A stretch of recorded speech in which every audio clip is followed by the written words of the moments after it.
할렐루야. 무척 반갑습니다. 근데 반응이 좀 시원치 않나요?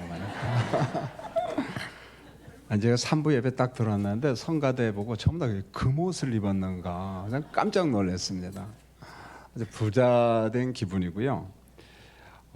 제가 작년 5월 달에 은퇴를 하고 이제 9개월 만에 우리 교회 와서 설교를 하는데 조금 일찍 은퇴를 했잖아요. 사람들이 가면 깜짝 놀래요. 주보에 어느 교회 원로 목사가 설교한다. 그러니까 하얀 머리 가진 사람이 올 줄 아는데 웬 젊은 사람이 오거든요. 그럼 물어봐요. 나이가 몇 살이냐고. 그럼 제가 나이를 이야기하면 자기들보다 훨씬 많거든요. 그러면 또 한 번 놀래요. 조금 일찍 은퇴했다고 하나님이 자꾸 저를 설교를 시켜요.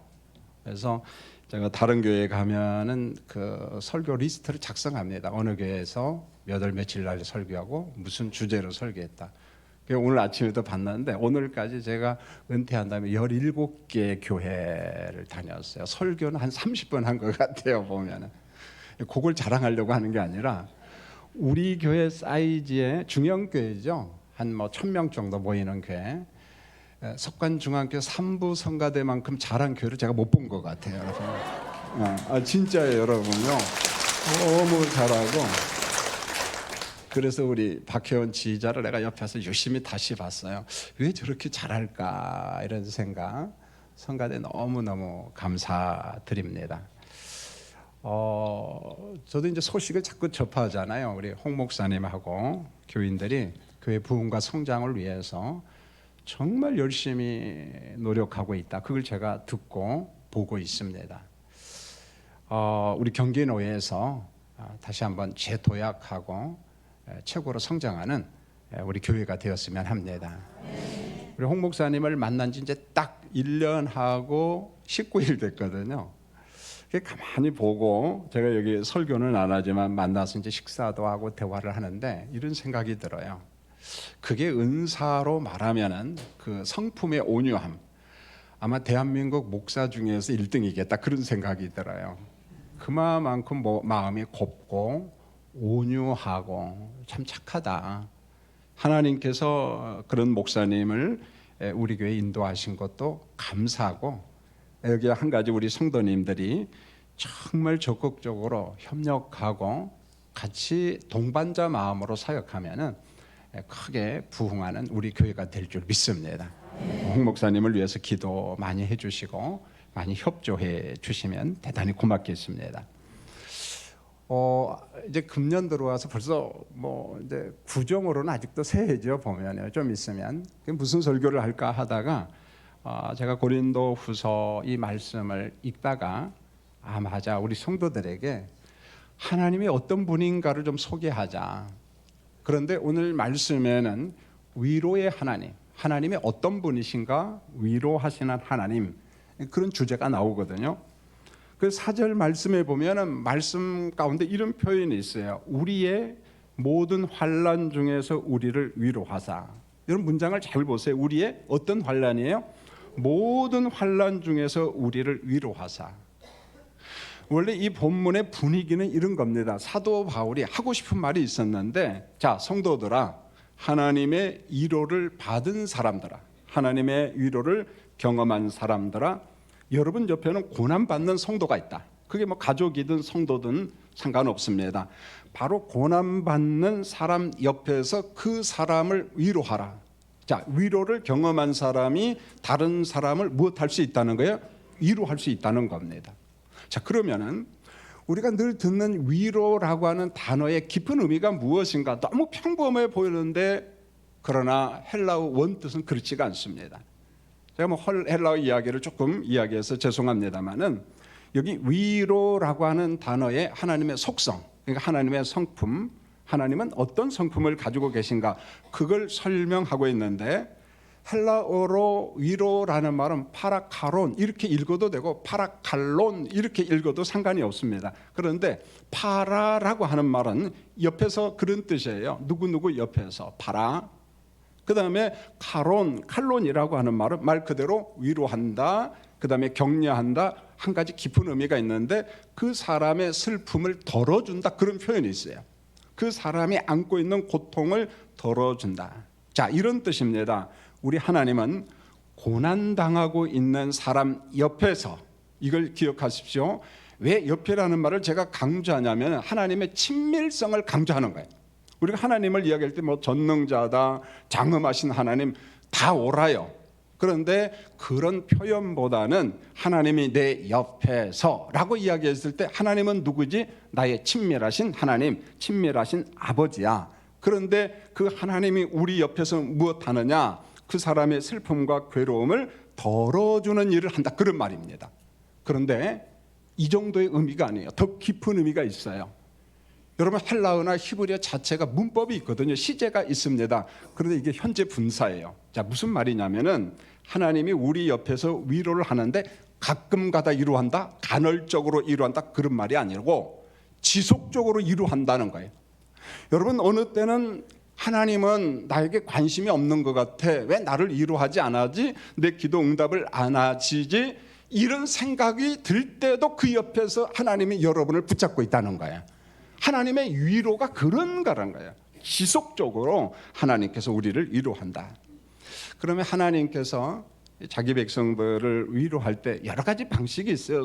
성경을 보면은 저는 오늘 바울 서신을 통해서 그저 세 가지만 이야기를 하려고 합니다. 그 첫 번째가 하나님은 사람을 통해서 자기 백성을 위로하고 계세요. 한번 따라갈까요? 사람을 통해서. 사람을 통해서. 하나님은 사람을 통해서 자기 백성을 위로합니다. 여러분, 대표적인 말씀이 고린도후서 7장 5절로 6절에 나오는데요. 자, 사도 바울이 분쟁 중에 있는 고린도 교회에 좀 가가지고 문제를 좀 싹 해결하고 싶었는데 갈 형편이 아니었어요. 고민하다가 직접 갈 수 없으니까 그럼 누구를 보내지? 그래서 아들과 같은 디도 목사를 보냅니다. 이 디도서 말씀에 보면 디도를 일컬어 내 아들과 같은 목사, 혹은 디모데를 내 아들과 같은 목사, 바울이 그런 표현을 잘 쓰잖아요, 보면은. 자, 이제 디도 목사님을 고린도 교회에 보냈어요. 그런데 고린도 교회로 내려간 디도 목사님이 생각보다 더디 와요. 빨리 와야 되는데 지금 바울은 마케도니아 있거든요. 그리스 북부에 있어요. 디도는 남쪽에 있어요. 빨리 오면 좋겠는데 왜 이렇게 더디 오지? 이때 마케도니아에서 디도 목사님을 기다리면서 바울 사도가 자기의 곤고한 마음 상태를 이야기를 합니다. 그게 고린도후서 7장 5절에 보면 이런 표현을 해요. 우리 육체가 편하지 못하고, 내 육체가 편하지 못하다. 그 다음에 사방으로 환난을 당하여. 보세요, 바울의 마음의 심령의 상태인데 나는 지금 사방에 환난이다. 동서남북 사방이 다 막혔다는 겁니다. 밖으로는 다툼입니다. 이게 무슨 말입니까? 유대인들이 나를 공격하고 이방인들이 공격을 하는데 단순히 공격 정도가 아니라 죽이려고 한다는 거예요. 날 죽이려고 한다는 거예요. 그러면 안으로는 평안하냐? 너 그렇지가 않아요. 고린도 교회 안에는 분쟁이 심각합니다. 다툼이 심각했습니다. 이미 고린도 교회는 분열이 되었어요. 그래서 나는 바울파다, 난 아볼로파다, 난 게바파다, 난 베드로파다, 그런 말이에요. 파를 만들다 보니까 난 그리스도파다, 이렇게 나와요. 이제 이건 난리가 났어요, 교회가. 이뿐이 아니에요. 바울 사도는 사도가 아니라고 바울을 대적합니다. 자, 성령께서 교회와 옆 사람 성도를 섬기도록 다양한 은사를 주셨는데 은사 가지고 교회 섬기면 되잖아요. 은사 가지고 연약한 자 섬기면 되잖아요. 근데 은사 엘리트주의가 등장했어요. 내 은사가 최고다고 자랑합니다. 비교합니다. 경쟁합니다. 남을 죽이는 거예요, 보면은요. 자, 어느 정도 이들이 그릇된 곳으로 가냐면 고린도전서 15장에 보면은 그리스도의 부활을 부정합니다. 예수님 부활 없다는 겁니다, 보면은. 고린도후서 11장 28절로 가면은 바울은 목회자요 사도요 선교사로서 자기의 심적 고통을 이렇게 표현합니다. 날마다 내 속에 눌리는 일이다. 내 속에 날마다 난 눌린다는 거예요. 여러분, 이 속에서 우리가 사도 바울의 감정을 한번 느껴봤으면 좋겠어요. 한두 시간이 아니에요. 하루 이틀이 아니에요. 난 날마다 내 속이 짓눌린다. 훗날 고린도 교회를 책망할 때 쓴 편지가 고린도 후서잖아요. 고린도 후서 2장 4절에서 바울이 이렇게 말합니다. 내가 마음에 큰 눌림과 걱정이 있어 많은 눈물로 너희에게 고린도 후서 편지를 썼다. 내용을 잘 보세요. 내가 마음에 큰 눌림이 있다는 거예요. 막 짓눌려. 걱정이 태산 같아요. 그래, 글을 쓰는데 그냥 못 쓰겠어요. 많은 눈물을 흘리면서 내가 여러분들에게 편지를 썼다. 바울의 마음 상태가 완전히 무너졌습니다. 짓눌렸습니다. 즐거움이 없어요. 목회를 하고 선교를 할 때 재미가 있어야 되는데 재미가 없습니다. 이게 바울의 상태였습니다. 자, 이렇게 힘들어할 바로 그때입니다. 디도 목사님이 좀 더디 왔지만은 좋은 소식을 가지고 사도 바울에게 왔습니다.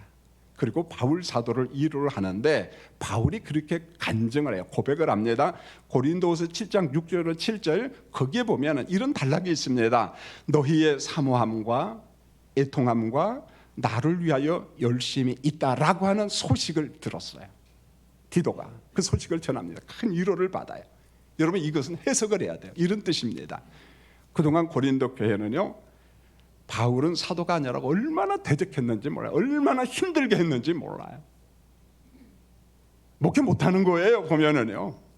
그런데 이런 사람들이 완전히 변했습니다. 자신들의 잘못을 알고 반성을 했어요. 반성을 어떻게 했냐, 애통해 했다는 겁니다. 우리가 너무너무 잘못했다, 슬퍼했습니다. 이제는 고린도 교회 설립자인 사도 바울이 고린도 교회를 세웠잖아요. 보면은 그분은 참 사도야. 아니, 우리의 영적인 아버지야. 단순히 바울이 보고 싶다 그런 정도가 아니라 보고 싶다를 뛰어넘어 사모하며 그리움, 너무 보고 싶다. 이어서 하는 게 뭡니까? 이제 우리가 사도 바울을 위한다면은 뭐든지 다 해주겠다는 거예요. 열심, 뭐든지 다 해주고 돕고 싶다. 이게 고린도 교회의 변화된 모습. 이 소식을 누가 가지고 왔어요? 아들과 같은 디도 목사님이 고통 가운데 있는 바울에게 이 소식을 전했습니다. 하나님은 디도라고 하는 사람을 통해서 한 사람 사도 바울의 고통, 슬픔을 위로했어요. 덜어줬다는 거예요. 자, 이 정도에서 설교가 끝나면 의미가 없잖아요. 적용해야 되겠죠, 본문을. 우리가 누구냐는 거예요. 여러분이 누굽니까? 디도와 같은 사명자로 하나님께서 우리를 부르셨다는 거예요. 디도와 같은 사명자로. 목사님, 나는 별것 없어요. 난 가진 게 없어요. 못 배웠어요. 너 하나님 앞에 그런 소리 하지 마세요. 하나님의 형상대로 지음받은 여러분을 하나님께서 부르셨는데 디도와 같은 자를 부르셨어요. 자, 우리 가정과 내 옆에 교인들을 보세요.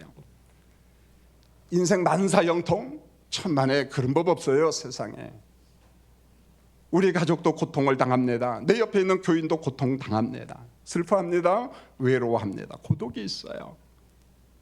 바로 그 사람들 옆에 하나님이 여러분을 세우셨어요. 디도처럼. 로마서 12장 15절에 바울이 이렇게 말합니다. 즐거워하는 자들과 함께 즐거워하고 우는 자들과 함께 어떻게 해요? 울어주라는 거예요. 공감이잖아요. 마음의 공감, 처지의 공감. 같이 웃고 같이 울어줘라. 서로 공감하라. 고통 주는 사람이 되는 것이 아니라 고통을 덜어주는 사람이 되라. 여러분은 어떠한 사람입니까? 험한 세상에서 내 가족과 내 옆에 있는 성도들에게 고통 주는 사람입니까? 고통을 덜어주는 사람입니까? 여러분, 성령 안에서 내 가족과 교인들의 고통을 덜어주는 여러분 되시기를 예수님의 이름으로 축원을 드립니다. 할렐루야. 고통을 덜어주는 사람이 되라. 두 번째로, 하나님은 주님의 피로 세운 교회를 통해서 자기 백성을 위로합니다. 데살로니가전서 3장 7절을 보면은 문장 가운데 보면 너희라고 하는 단어가 나와요.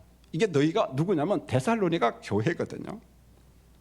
데살로니가 교회가 사도 바울을 섬기고 도와주는데 바울의 형편이 어땠느냐 이랬어요. 바울 사도가 궁핍과 환난 가운데 있을 때 위로했다, 이런 말을 해요.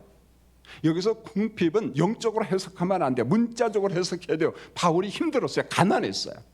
선교하다 보니까 가난했어요. 어느 때는 먹을 것 때문에 고민했습니다. 이렇게 힘들어하는 사도 바울 옆에서 데살로니가 교회가 위로했어요. 도와줬습니다. 본문이 주는 핵심이 있습니다. 교회의 기능 중에 하나가, 석간중앙교회 기능 중에 하나가 뭔 줄 아세요? 고난받는, 어려움을 겪고 있는 그 성도들을 위로하라는 거예요. 고통을 덜어주라는 거예요. 이게 교회 기능이라는 거예요. 제가 예화를 하나 들게요. 아주 오래전에 전체 출석주일 때 이분 이야기를 제가 좀 했습니다. 한번 더 들어보세요. 이화여대 교수를 하신 이어령 교수님, 이제 하나님의 부르심을 받았어요. 이분의 책 가운데 지성에서 영성으로라고 하는 책이 있어요. 이게 굉장한 의미가 있습니다. 지성으로라는 말은 나는 대한민국에서 최고의 인문학자였다는 거예요. 최고의 인문학이에요. 그런데 내가 예수 믿고 난 다음에 내 딸이 죽고 난 다음에 난 지성에서, 인문학에서 영성으로, 하나님의 사람으로 난 바뀌었다는 거예요. 이 책의 내용이 그겁니다. 그 책에 보면은 교수님의 딸이 미국에 가서 성공을 해요. 미국의 변호사가 되고 검사가 됩니다. 그런데 이와 같은 인생 성공한 딸에게 절망이 찾아옵니다. 그 절망의 하나는 암이에요. 암 수술 2번 했어요. 연이어서 찾아온 게 망막박리예요. 제가 망막박리라는 게 몰라가지고 우리 교회 권사님한테 내가 물어봤어요. 병원에 근무하니까 망막박리가 뭡니까? 그러니까 시력 상실이라는 거예요. 서서히 우리 눈이 어두워지는 거예요. 자기 환경이 이렇게 어렵습니다. 그런데 아들마저도 주의력 결핍 과다라고 하는 행동장애가 와가지고 제대로 삶을 못 살아가는 거예요. 자식이 그래요. 너무너무 고통을 당합니다. 미국 본토에 살다가 이거 어떻게 하지? 환경이 좋은 바다 건너 하와이로 이사가자. 그래서 거처를 옮깁니다. 여러분, 우리가 인생에 어려움이 있을 때 거처를 옮겼다는 말은 단순히 이사했다 그런 말이 아니에요. 거처를 옮기는 일종의 결단이에요. 결단. 자, 지금은 내가 힘들지만은, 넘어졌지만은 다시 한번 도전하자. 다시 한번 살아보자. 그게 대표적인 게, 여러분 텔레비전 보면 나는 자연인이다 나오죠. 봤어요? 안 봤어요? 봤잖아요, 여러분. 거기 보면 뭐 머리 곱슬머리 생긴 남자 나오잖아요. 그 윤택이라는 애. 거기에 자연도 참 예뻐요. 그런데 제가 자연을 이야기하려고 아닙니다. 그 사람의 고백을 이야기하려고 해요. 잘 나갔어요. 암이 왔어요. 죽음의 선고를 받았어요. 부부가 이혼했어요. 병들었어요. 인생 실패했어요. 죽으려고 했어요. 그런데 어느 순간에 결심합니다. 아니야, 나 이렇게 죽을 수 없다. 포기할 수 없다. 그래서 산속으로 들어가는 거예요. 거기서 살아납니다. 힘들지만 이겨내는 거예요. 거처가 뭔 줄 아세요? 단순한 이사가 아니야. 내 인생의 위기에서 다시 한번 일어나 보자. 그래서 본토에서 하와이로 이사를 갔습니다. 이어령 교수님이 딸이 너무 보고 싶어서 하와이로 갔습니다. 난생처럼 이 무신론자 정도가 아니라 기독교를 핍박하는 사람이었거든요. 이분이 충청남도 아산 사람이에요. 보면은 하와이의 어느 작은 교회 예배당에 엎드렸어요. 그리고 하나님을 불렀습니다. 이분은 말씀이 뭔지 잘 몰라. 물론 읽었죠. 이렇게 기도했어요. 부르짖었어요. 하나님, 사랑하는 내 딸이 아비의 얼굴을 좀 보게 해주세요. 시력을 잃거든요. 맹인이 되니까 하나님, 우리 딸이 이 아비의 얼굴 좀 볼 수 있게 해주세요. 그렇다면은 저의 남은 인생을 다 주님께 바치겠습니다. 그리고 이어령 교수는 땅바닥에 엎드려서, 교회 바닥에 엎드려서 통곡했습니다. 간단한 기도는 하나님, 우리 딸 좀 살려주세요. 성령은 통곡하는 이어령 교수의 슬픔을 이루했어요. 이때 슬픔은 부모의 슬픔이에요. 아버지의 슬픔입니다. 지금 우리 부모님들도 이러한 고통과 슬픔을 겪고 있는 사람이 있을 거예요. 왜요? 내 자식이기 때문에. 후에 이분은 예수를 영접해요. 세례를 받았습니다. 저는 얼마 전에 이런 책을 읽었어요. 이어령의 마지막 수업. 이건 이어령이가 쓰지가 않았어요. 이어령 교수가 죽기 직전에 화요일마다 어느 작가, 기자하고 인터뷰를 합니다. 서로 주고받는 것을 녹취를 하고 기록을 해요. 이때 약속을 합니다. 김 기자, 이 책을 출판해야 돼. 내가 죽고 난 다음에 출판해야 돼. 내가 살아있을 때 되면 안 돼. 그래서 이어령 교수가 죽고 난 다음에 이 책이 나왔어요. 저는 그 책을 보면서 많은 감동을 받고 어느 때는 눈물이 나더라고요. 최고의 인문학자요, 거목과 같은 사람이었는데 결국은 죽음 직전에 그가 찾는 분은 하나님이었어요. 예수님이었습니다. 그래, 이게 옳다. 이게 옳다. 사랑하는 성도님들, 우리 인생 사방이 어둡지요. 여러분 갈 곳 있나요? 가보세요, 여러분요. 어려움이 깊어지면요, 세상 친구요 없어집니다. 전화번호 다 바꿔요, 여러분요. 여러분 전화 딱 뜨면 전화 안 돼요. 통화 안 합니다. 제가 은퇴한 다음에요, 굉장히 조심하는 게 있어요. 오해 살까 봐서 우리 후배들한테 전화를 잘 안 해요. 왜 그러냐면은 혹시 김기선 목사가 은퇴했는데 이 전화 왜 왔지? 설교 좀 시켜주라, 그거 부탁하려고 왔을까? 그냥 저 혼자 착각을 하는 거지. 여러분 은퇴자들 여기 계시죠? 전화 함부로 할 수 있나요? 못합니다, 여러분요. 은퇴해보세요. 여기 성가대 은퇴 안 한 사람 아직 모르지, 여러분요. 정말 관계가 어려워져요. 얼마나 어려운지 몰라요. 저는 어제 제 한참 후배가 대구 신흥교회 담임 목사입니다. 목사님 2월 26일 날 설교 좀 해주세요. 그래서 못 가 그랬지. 왜 못 오냐 그러니까, 야, 난 5월 말까지 한 주도 빠짐없이 설교 꽉 찼다. 그러니까 대단하네. 그럼 언제 올래? 네가 날짜 정해줘라. 7월 27일 날로 정했어요. 제가 이렇게 유명합니다, 여러분. 은퇴한 다음에 박수 안 쳐도 돼요. 제 자랑하자고 하는 게 아니고 뭐냐 하면은 은퇴만 해도요 관계가 어려워져요. 함부로 전화 못 합니다. 그런데 여러분 인생에 위기가 찾아왔어요. 넘어졌어요. 어디로 갑니까? 오늘 성경은 말합니다. 예수님이 피로 세운 교회로 오셔서 통곡하라는 거예요. 기도하라는 거예요. 하나님 나 좀 살려주세요. 그러면은 성령이 임재한 교회 안에 성령의 1호가 있고 교회의 1호가 있어요. 이게 교회의 기능이라는 겁니다. 힘들 때마다 여러분의 교회 석간중앙교회 땅바닥에 엎드려서 기도하는 기적이 일어나기를 원합니다. 세 번째로요, 보혜사 성령님이 이루하는 방법 중에 하나가, 성령의 직접적인 위로 중에 하나가 자족이에요. 자족하는 마음. 그래서 빌립보서 4장 11절에 사도 바울이 그런 고백을 합니다. 내가 어떠한 형편에든지 내가 자족하기를 배웠나니. 어떠하니라고 하는 수식어가 하나 있어요. 나는 어떠한 형편에든지 내가 자족하기를 배웠다. 이때 형편은 역시 가난입니다. 선교하다 보니까 가난했어요. 내 형편이 어떠하든지 나는 그 환경에서 자족했다. 나는 감사를 배웠다. 그런데 성도님들도 경험했을 거예요. 그 자족하고 감사할 때 반드시 따라오는 공식이 하나 있는데 그게 눈물이에요. 눈물. 이때 눈물은요 단순한 물이 아닙니다. 내 마음속 깊은 곳에서 우러나는 성령의 탄식, 그리고 위로지요. 그 다음에 마음의 평안이 옵니다. 그리고 마음의 평안이 와요. 역시 한 사람 소개합니다. 금년에 이분이 이제 91세 되셨어요. 이분도 이화여대 은퇴 교수님이신데 이근후 교수님이라고 정신과 의사입니다. 대구 사람이에요.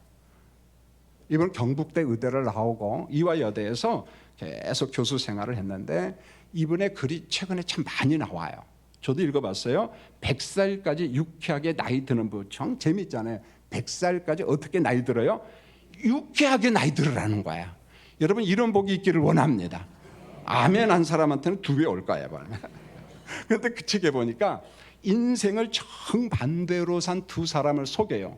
자기가 만난 사람입니다. 한 사람은 6.25 전쟁 때, 이게 대구에서 일어난 거잖아요. 40살에 어떤 사람이 군용 트럭에 치여서 하반신이 마비가 되었는데 이 미세 접합 수술이 부족할 때니까 얼마나 힘들었겠어요. 보면은 장애인이 된 이분이 고백을 합니다. 내가 죽지 않고 이만큼 다친 것도 난 참 다행이다. 그리고 감사를 해요. 장애를 안고 40년 동안 살다가 80살에 부르심을 받았습니다. 지난 40년간은 너무 불편했어요. 장애인이에요. 이분의 현실이었습니다. 그런데 이분은 불평을 넘어서 자기 현실을 인정했어요. 수용했어요. 긍정했어요. 그리고 자족하며 감사를 잊지 않았습니다. 한 사람을 또 소개합니다. 이근우 교수님 선배, 이화여대 교수였어요. 이분은 인생에 모자람이 없어요. 훌륭한 교수입니다. 그런데 이분은 매사가 불만이야. 교수 세계에서 다 알아. 이분은 불만. 어느 정도냐면 자기 가정에 대한 불만, 아내도 불만, 자식도 불만, 학교도 불만. 이화여대 얼마나 좋은 학교입니까, 여러분요? 그렇죠? 여러분 자식들 이화여대 보내고 싶잖아요. 왜 한 명도 없네 보니까. 근데 우리 학교도 불만, 동료 교수도 불만. 이분은 매사가 불만이었습니다. 나중에 불만하다 안 되니까 날씨 불만, 더우면 덥다고 불만. 왜 덥냐? 추우면 춥다고 불만, 비 오면은 어김없이 불만이에요. 왜 비가 오냐는 거야. 학교에서 유명해, 이분은 불만꾼으로. 그런데 이분이 정년퇴직하자마자 죽었어요. 놀라지 마세요. 이 장례식장에 이근우 교수님과 이제 동료 교수들이 조문을 갔습니다. 일찍 죽었으니까 사모님을 위로해야 되잖아요.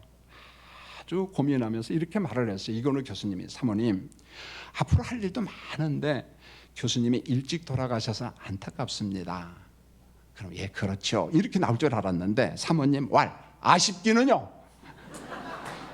자기 성질대로 일찍 갔어요. 이거 죽기를 기다린 것 같아 보니까. 얼마나 무안했는지. 언제나 부정적인 안경을 끼고 세상을 보는 거예요. 온통 세상을. 자기 삶에 감사가 없고 만족과 자족이 없어. 불행한 사람이잖아요. 물론 모든 현실이 감사투성이다 그런 말 안 해요. 어디 그런 데가 어디 있어요. 가끔 가다가 저는 이제 코롱 아파트 살다가 은퇴 후에 이제 이사를 갔는데 중량천에 쭉 가면은 비가 올 때 되면은 늘 그게 제 눈에 들었어요. 웬 지렁이들이 다 기어 나오는지. 여러분도 봤죠? 여러분 왜 나오는지 압니까? 저도 몰랐어, 여러분요. 그래 지나가는 사람 발에 밟히고 자전거 타고 가다가 자전거에 밟히고 새들이 다 쪼아먹고. 왜 기어 나오지? 그게 참 궁금했어요. 정말 오랫동안. 그래서 지렁이한테 물어봤어요, 제가. 야, 너 왜 기어 나오냐? 왜 죽냐? 그러니까 아무 말도 안 하는 거야. 그래서 그걸 정말 오랜 동안 고민하다가 제가 이분의 글을 읽었어요. 정말 유명합니다. 최재청 교수라고 서울대를 나오고 강릉 사람입니다. 그래서 미국의 미시간 주립대 교수도 하고 서울대 교수하고 이화여대 에코대학원 교수라고 이제 정년퇴직했는데 아주 특이한 사람이에요. 부인은 교회를 잘 다녀요. 예수 믿어요. 이분도 교회를 나가. 근데 진화론 학자야. 예수 안 믿어. 당신이 왜 교회 나갑니까? 몰라. 보면은요. 아주 특이한 사람이에요. 그런데요, 글 진짜 잘 씁니다. 이번에 글 가운데 최재천의 곤충사회, 곤충학 전공이거든요. 그 글에 보면 이게 나오네요. 저는 엄청 은혜 받았어요. 지렁이가 왜 나오냐? 구덩이에 물이 차서 살기 위해서 필사적으로 기어 나온대요, 여러분요. 그냥 기어 나온 게 아니라 어떻게 해요? 살기 위해서 필사적으로 기어 나와요. 자, 우리 몸이 건강할 때는요, 혼자 걸어 다닐 수 있어요. 연세 드신 분들이요. 그런데 여러분 환자가 돼 보세요. 중증 환자 부축해 줘야 돼요. 혼자 못 다녀요. 지팡이라도 짚고 다녀야 돼요. 우리 인생이 이렇다는 겁니다. 여러분 지렁이가 주는 게 이거였습니다. 여러분 살고 있는 집과 일터에 인생 속에 물이 가득 찼어요. 숨이 딱 막힙니다. 죽을 지경이에요. 그럼 가만히 있으면 어떻게 돼요? 죽어요, 여러분요. 지렁이가 무엇했어요? 기어 나왔어요. 여러분도 어떻게 해야 돼요? 좀 험한 말인데 어떻게 해야 돼요? 기어 나와서 세상으로 하면 발표 죽어요, 여러분요. 어디로 기어 나올까요? 하나님 앞으로 나오세요. 이겁니다. 사도 바울이 하고 싶은 말이. 하나님은 준비된 어떤 사람을 통해서 여러분을 위로해요. 교회를 통해서 위로합니다. 보혜사 성령을 통해서 위로합니다. 여러분 이때 조심할 게 하나 있어요. 교인들 가운데 힘들어서 막 예배당에서 울어요. 방언으로 기도합니다. 우리 장로교이기 때문에 방언에 익숙하진 않아요. 막 통성으로 막 기도합니다. 그럴 때 쪽지 놓고 가지 마세요. 그 쪽지가 뭔 줄 아세요? 조용히 기도하세요. 기도가 방해됩니다.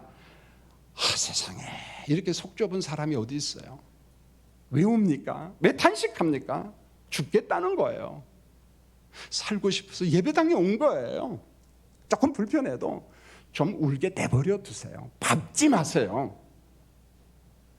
그 사람 손 잡아주고, 집사님 힘드시군요. 제가 기도하겠습니다. 식당에 모시고 가서 식사 함께 대접해 주시기 바랍니다. 힘내세요. 이게 교회 기능이라는 거예요. 요한복음 14장 18절에 너희를 고아와 같이 버려두지 아니하고. 여러분, 고아가 아니래. 난 지금 사방이 어두운데 바울이 너무 힘들어 살고 싶지가 않았어.